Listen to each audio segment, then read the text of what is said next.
Hello everyone, कैसे हैं आप सब। तो लास्ट लेक्चर में आपको 3A गिव्स प्रोडक्शन मतलब प्रोडक्ट ये आपको दिया हुआ था।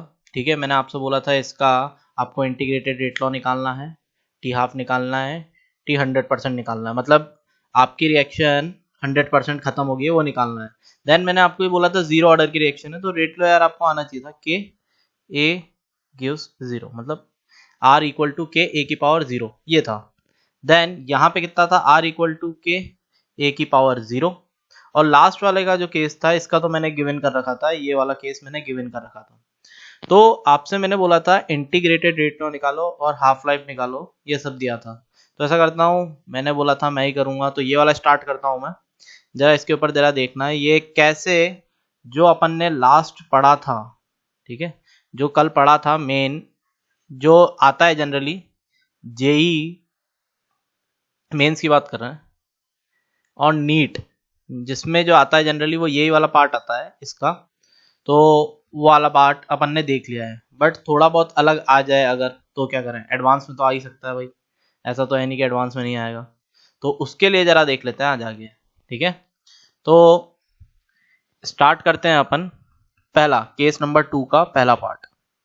केस नंबर 2 है अपना, उसका पहला पार्ट वो क्या था 3A गिव्स प्रोडक्ट, ठीक है। देन अब अपन क्या करेंगे यहाँ पे टी इक्वल टू जीरो पे ए की कंसंट्रेशन कितनी मान लूंगा सी नॉट या फिर ए, और any time t is equal to any time कोई सा भी टाइम हो सकता है, कोई आइडिया नहीं। उस टाइम ए की कंसंट्रेशन कितनी हो जाएगी सी टी या फिर ए माइनस 3x, ऐसे भी बोल सकते हो आप। आपको मैंने बोला है प्रेशर भी दे सकते हैं, मोल्स की टर्म में दे सकते हैं, किसी भी टर्म में यार आप कर सकते हो, ऐसा कोई दिक्कत नहीं है। देन रेट, जो आपको रेट लॉ गिवन है वो कैसा है के ए की पावर जीरो, जीरो ऑर्डर की है। तो आर को ए की टर्म में कैसे लिख सकता हूं मैं, ए की टर्म में कैसे लिख सकता हूं, वो लिखूंगा इसमें -1/3 d a by d t. ये वाला बता दिया गया है आपको पहले भी, ठीक है, लेक्चर नंबर 5 में बताया है। Rate of reaction, rate of formation, rate of disappearance, इनके बीच में रिलेशन। तो ये रिएक्टेंट है, रिएक्टेंट के रेस्पेक्ट में माइनस के टर्म में लिखा जाएगा और वैसे ही लिखा गया है। तो कितना हो जाएगा -1/3 d a by d t is equal to k. Then आपको वेरिएबल्स सेपरेट करने पड़ेंगे, मतलब मैंने आपसे बोला था कंसंट्रेशन वाली टर्म एक तरफ और टाइम वाली एक तरफ। तो ये वाली आपकी डिफरेंशियल रेट लॉ है, ये वाली डिफरेंशियल रेट लॉ। आगे अपन क्या करेंगे, सेपरेट कर दो, minus d a is equal to 3k d t. सुनना, बहुत सी जगह ऐसा भी रहता है 3k को नया कांस्टेंट मान लेते हैं के ए, रेट कांस्टेंट ही है बट इस बार नया मान लिया ए के रेस्पेक्ट के हिसाब से 3k को अपन बोल देते हैं के ए, ऐसा भी रहता है और पूरी बुक में ऐसे ही चला देते हैं। तो दिखता वैसा ही है ये वाली रिएक्शन भी जो आपने पहले पढ़ी थी आपने नॉर्मल रिएक्शन की तरह, ये वाला उसी की तरह के बन के आ जाता है, तो पूरा का पूरा वैसा ही बन के दिखता है आपको, बट एक्चुअली आप ऐसे लेके चलो तो ज्यादा अच्छा है।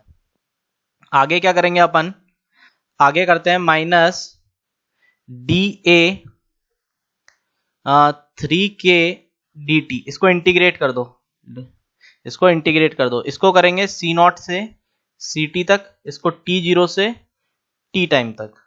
अगर इंटीग्रेट करा तो आपको क्या मिलेगा वो जरा देखो, डी ए का integration a, limit C naught से सी टी, और इधर कितना आ जाएगा 3k टी, लिमिट 0 से टी। देन लिमिट पुट कर दो, अपर लिमिट, सॉरी यहाँ पे माइनस भी आएगा, upper limit minus lower limit, upper limit डाल दी C T minus lower limit C naught is equal to 3k, ऊपर की टी डाल दो -0 तो टी ही आ जाएगा। देन अब यहाँ पे क्या करेंगे अपन, माइनस अंदर मल्टीप्लाई करूं तो कितना आ जाएगा C naught minus C T is equal to 3k T. तो सुनना, जो आपका पहले जीरो ऑर्डर में जो इंटीग्रेटेड रेट लॉ है, ये इंटीग्रेटेड रेट लॉ है ना, जो पहले आया था जब ए से डायरेक्ट प्रोडक्ट बन रहा था तो इसका कोफिशिएंट 1 था, तब क्या आया था ये सी naught minus C T is equal to के टी आया था। इस बार क्या आ रहा है 3 मल्टीप्लाई, तो 3 मल्टीप्लाई होके इसलिए आ रहा है कि इस बार का जो आपका क्वेश्चन है, इस बार जो रिएक्शन है उसका कोफिशिएंट 1 नहीं है, वो 3 है, इस वजह से ऐसा आ रहा है और कोई रीजन नहीं है इसका।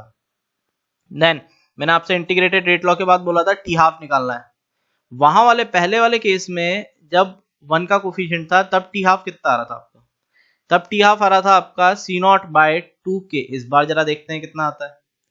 तो टी हाफ के लिए क्या करते हैं आप, है ना, कैलकुलेशन, किसकी कैलकुलेशन, कैलकुलेशन सॉरी यहाँ पे calculation of T half. T half की कैलकुलेशन कैसे होगी, हाँ, टी हाफ वो टाइम होता है जिसमें आपकी कंसंट्रेशन आधी रह जाए, मतलब जो सी है वो कितना हो जाए, C0 का आधा।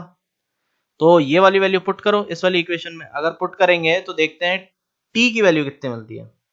तो C0 minus C0/2 3k T half मतलब आधी रिएक्शन खत्म हो चुकी है, ये टी हाफ बता रहा है आधी रिएक्शन खत्म होने का टाइम।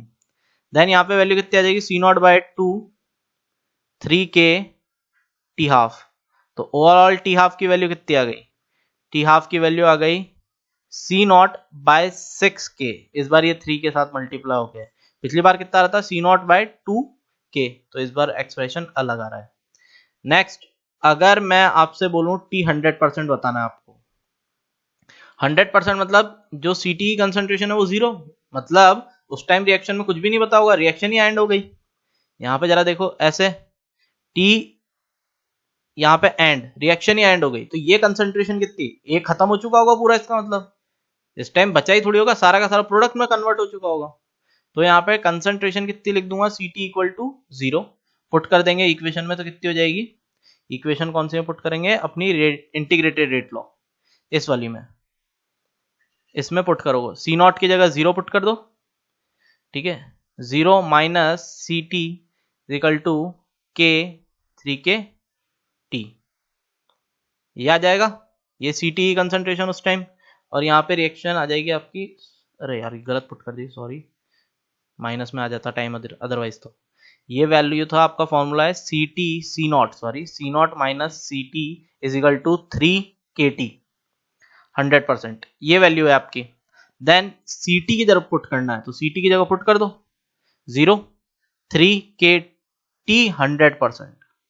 देन वैल्यू कितना आ जाएगा टी 100% का, वो आ जाएगा C0/3k, ये 100% का टाइम है। जबकि आप जीरो ऑर्डर का जो ए से डायरेक्ट प्रोडक्ट बनाया था आपने, ए से प्रोडक्ट, उसमें टी 100% का जो वैल्यू आया था वो आया था C0/k, ठीक है। और ग्राफ वैसे ही बनेंगे, ग्राफ में चेंजेस नहीं आने वाले, ग्राफ ऐसे ही रहेंगे, बट वो ये स्लोप थोड़े बहुत चेंज हो सकते हैं, वैसा कुछ होने वाला है, वैसी ही चीजें रहेगी। सिमिलर अगर मैं आपको दूसरा वाला जो मैंने केस दिया था, मतलब इसी में ही दूसरा पार्ट दिया था मैंने, अगर 5/2 ए से प्रोडक्ट बन रहा है, ठीक है, तो कुछ अलग नहीं है, वही वैसा ही है, टी इक्वल टू 0, यहाँ पे कितना हो जाएगा कंसंट्रेशन C0, यहाँ टाइम कितना हो जाएगा एनी टाइम टी, उसमें कितना हो जाएगा सी टी, और ये टी टाइम वो है जिसमें रिएक्शन एंड हो गई, तो यहाँ पे कितनी कंसंट्रेशन 0, सारा प्रोडक्ट में बदल चुका है। या तो यहाँ पे आप ए भी लिख सकते हो, a माइनस 5/2x, ठीक है, ये भी लिख सकते हो, इससे भी काम चला सकते हो आप।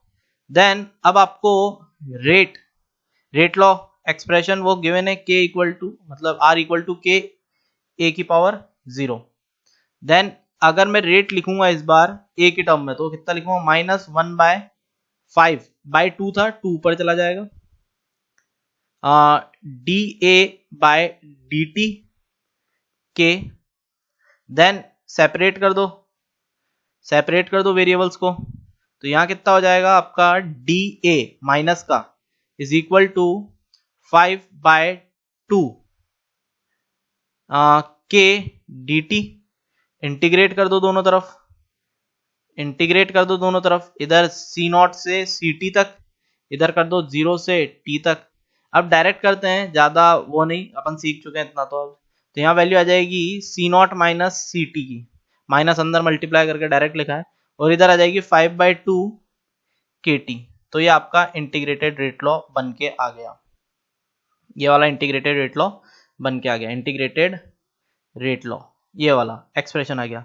अगर मैं इसी में टी हाफ पूछता आपसे, टी हाफ मतलब सी टी की वैल्यू कितनी हो जाएगी, C0/2, आधी रह जाएगी उस टाइम कंसंट्रेशन, उस टाइम पे तो कितनी वैल्यू डाल देंगे यहाँ पे, C0 माइनस C0/2 5/2 kT, ये रह जाएगा। देन टी इधर हाफ कर दो, देन टी हाफ का वैल्यू कितना आ जाएगा, टी हाफ का वैल्यू आएगा आपका सी नॉट बाई 2, फिर के मल्टीप्लाई हो जाएगा यहाँ पे 5/2 के, ऐसा। तो वैल्यू कितनी आ जाएगी आपके पास, T half is equal to C naught by 5 K, ये वैल्यू आएगी आपके टी हाफ के, टी हाफ की वैल्यू ये वाली आएगी, आपको मिलेगी ये वाली, ठीक है। देन मैं यही बताना था बस, यहाँ पे फंडा ये है कि रिएक्शन चेंज होगी या तो टर्म्स चेंज होगी। तो अगर आप फॉर्मूला क्रैम कर रहे हो, याद कर रहे हो, तो थोड़ा सोच समझ के करो, आपको समझ में आना चाहिए इसके पीछे का कंसेप्ट क्या है, ठीक है। मैं ऐसा नहीं बोल रहा कि आप फॉर्मूला याद मत करो, आप एक्सप्रेशन और ये सब डेरिवेशन अच्छे से सीख के चले जाओ, ऐसा भी नहीं बोल रहा। देखो डेरिवेशन सीखो, वो जरूरी है, ये आपको बहुत जरूरी है कि आपको कंसेप्ट पता होना चाहिए, डेरिवेशन पता होना चाहिए किसी का भी, ये डिराइव कैसे हो रहा है फॉर्मूला, वो पता होगा तो आपको क्वेश्चन करने में इजी पड़ेगा। जिसमें एडवांस का तो मैं बोलूंगा बहुत ज्यादा ही, एडवांस में जनरली आपके पास एप्लीकेशन ही आने वाली है, ठीक है। वो डिराइव करवाएंगे, 2-3 फॉर्मूले मर्ज करवा देंगे, 2-3 कंसेप्ट मर्ज करवा देंगे, फिर जाके एक क्वेश्चन बनाएंगे। तो वो उनका काम ही है यही है, ठीक है। तो पर मैं जेई और नीट में भी बोलूंगा थोड़ा आपको कंसेप्ट अच्छा समझ में आएगा तो ज्यादा अच्छा रहेगा। क्यों, अगर वहां क्वेश्चन मतलब फॉर्मूला भूल गए तो दिक्कत हो जाएगी, ठीक है। तो क्या करें ऐसे टाइम के लिए, तो कंसेप्ट अगर याद होगा तो वहां पे भी डिराइव कर सकते हो आप। देन अगर मैं टी 100% की बात करूं, 100% रिएक्शन कंप्लीट हो गई है, तो सी टी का वैल्यू कितना होगा 0, सी टी का वैल्यू कितना होगा 0, वो खत्म हो चुका है। तो यहाँ कितना हो जाएगा, C naught minus 0 is equal to 5/2 K T 100%। तो टी 100% का वैल्यू कितना आ गया, टी 100%, उसका वैल्यू आ गया आपका 2 सी नॉट बाय 5 के, ये वाली वैल्यू आ गई। तो ये वाले एक्सप्रेशन थे इसमें, तो रिएक्शन चेंज आपके थोड़े एक्सप्रेशन चेंज होंगे ही होंगे। देन अगर मैं आगे की बात करूं, आपसे आगे की बात करूं, केस नंबर 3 भी लिया था मैंने, और मैंने ये केस नंबर 3 थोड़ा टिपिकल नहीं बनाया था, ज़्यादा टिपिकल नहीं, जरा आप देख सकते हो इस वाले में, केस नंबर 3 में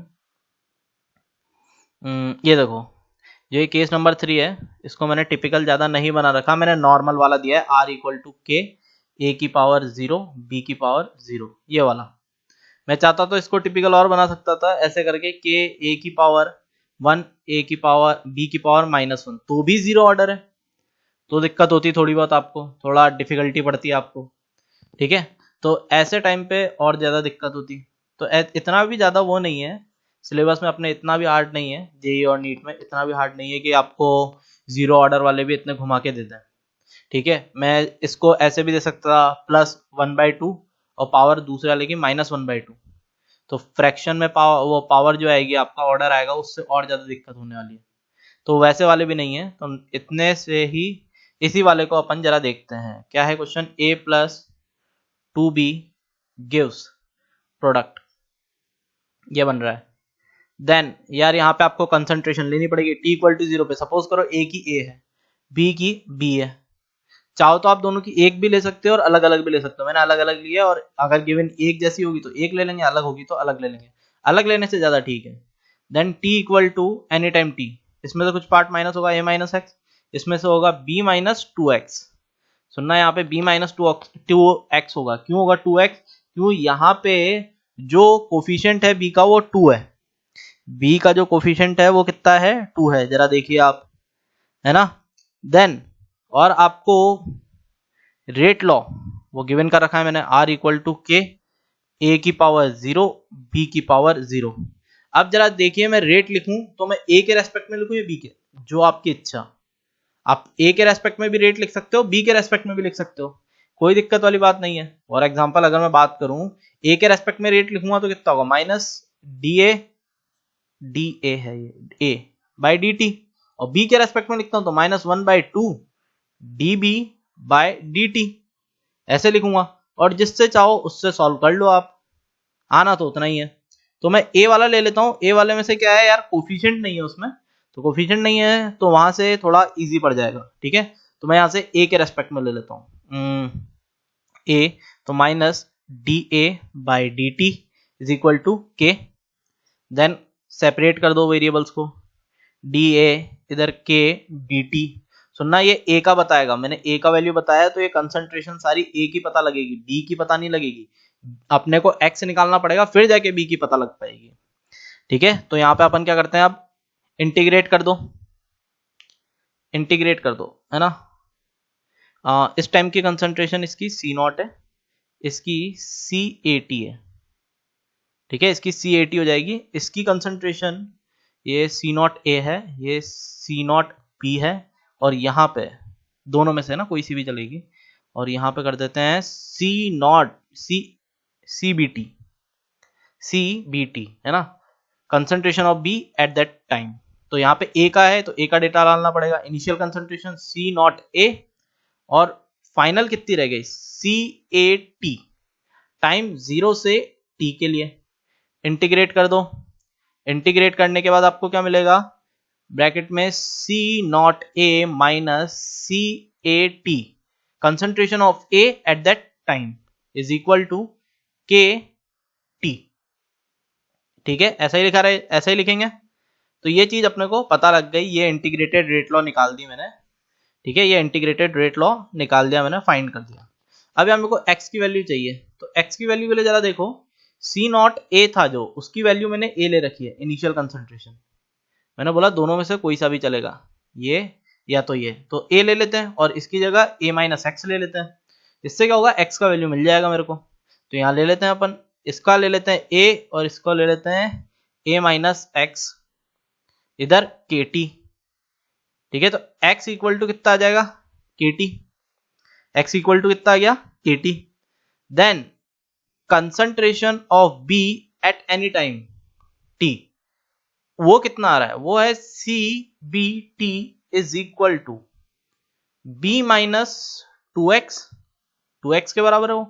तो क्यू नाम है, यहाँ पे इसकी वैल्यू पुट कर दूं, क्यू नाम है, इसकी वैल्यू यहाँ पे पुट कर दूं, तो b माइनस 2x की जगह के टी ये आ जाएगा। और b क्या है, b क्या है, वो इनिशियल कंसंट्रेशन है, वो इनिशियल कंसंट्रेशन है किसका, b का। तो यहां पे c B t is equal to, यहां पे कर देंगे c B t is equal to c b, c not b, c not है ये, सी नॉट बी टू के टी, ये वाला। अरे यार इसे गौर से देखो तो ये भी इंटीग्रेटेड रेट लॉ ही है, बट ये बी के रेस्पेक्ट में लिखा है मैंने। अंतर क्या है, मैंने आपसे बोला था आप जिसको चाहो उसको कर लो, ये मैंने ए के रेस्पेक्ट में करा है।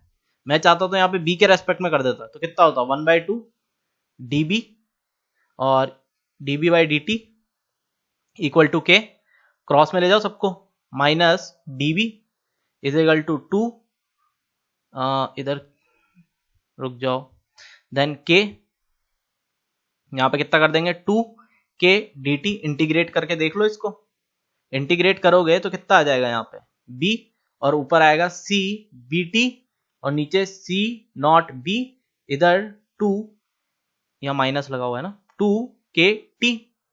वैल्यू पुट कर दो इसमें, जब वैल्यू पुट करोगे तो घूम के आपको यही दिखने वाला है, ये वाला। तो कुछ अंतर नहीं है भाई, आप कहीं से भी किसी से भी निकाल सकते हो, यही बताना था कंसेप्ट। अगर ए आए या बी आए, आप रेट अपन पता कर चुके हैं कि ए के रेस्पेक्ट में कैसे लिखते हैं, बी के रेस्पेक्ट में कैसे लिखते हैं, तो आप वो निकाल सकते हो।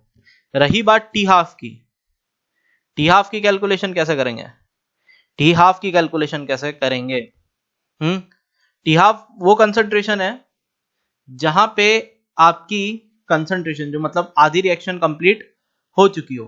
आधी रिएक्शन कैसी हो चुकी हो, कंप्लीट, तो कर दो ना, इसको कोई दिक्कत थोड़ी है। जो सी रिएक्शन का है अपनी, ये वाली सी ए टी, जो सी ए टी है उसको आधा कर दो, सी ए टी जो है कंसंट्रेशन ऑफ ए, वो इनिशियल कंसंट्रेशन ऑफ ए की आधी कर दो, और पुट कर दो इसमें इंटीग्रेटेड रेट लॉ जो आपने निकाला है, ये वाला ए का जो निकाला है उसमें पुट कर दो, आ जाएगा टी हाफ। तो यहाँ पे लिख देता हूँ C A T, concentration of A at any time, वो कितना आ जाएगा, सी नॉट ऑफ ए, ठीक है, बाय 2। ये वैल्यू पुट कर दो इंटीग्रेटेड रेट लॉ में, तो C not A minus C not A by 2 K t. ये टी कौन सा है, हाफ है ना, हाफ लाइफ वाला। देन यहाँ पे वैल्यू कितना आ जाएगा, C not A concentration of A by 2k is equal to T half, ये वैल्यू आ जाएगी टी हाफ की। ये मैंने ए से निकाली, आप चाहो तो बी से भी निकाल सकते हो इसको, कोई दिक्कत वाली बात नहीं है, तो भी बी से भी इतनी आएगी, वो बी से निकालोगे तो भी इतनी ही आने वाली है, कोई अंतर नहीं आने वाला। बट ये वाली जो निकाली है मैंने टी हाफ, ये विथ रेस्पेक्ट टू ए है, ये ए के रेस्पेक्ट में निकाली है, with respect to a. But अगर मैं बी के रेस्पेक्ट में निकालता ना, ये सी नॉट बी होता है, यहाँ 4k होता, आप करके जरा देख लो टी हाफ में, आप ये करके देख सकते हो।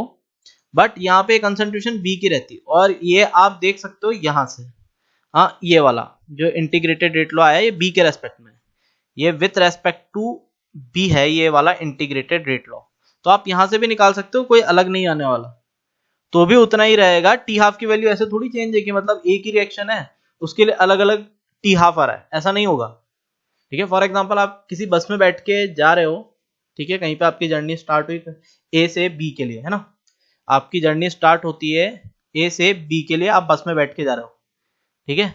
अब ऐसा थोड़ी हो रहा है कि मतलब आप अलग टाइम पे पहुंचोगे बी और बस का ड्राइवर पहुंचेगा अलग टाइम पे बी, अरे यार आप सेम ही बस में बैठ के जा रहे हो, वो ड्राइवर है, आप पैसेंजर हो, एक ही बस में बैठ के जा रहे हो आप। अब ऐसा तो है नहीं कि सर ड्राइवर तो पहले पहुंच गया सर, पैसेंजर वहीं हूं, अरे यार सेम ही बस में हो, वो भी साथ में चल रहा है, आप भी साथ में चल रहे हो, ऐसा थोड़ी होगा कि अलग अलग पहुंचेंगे।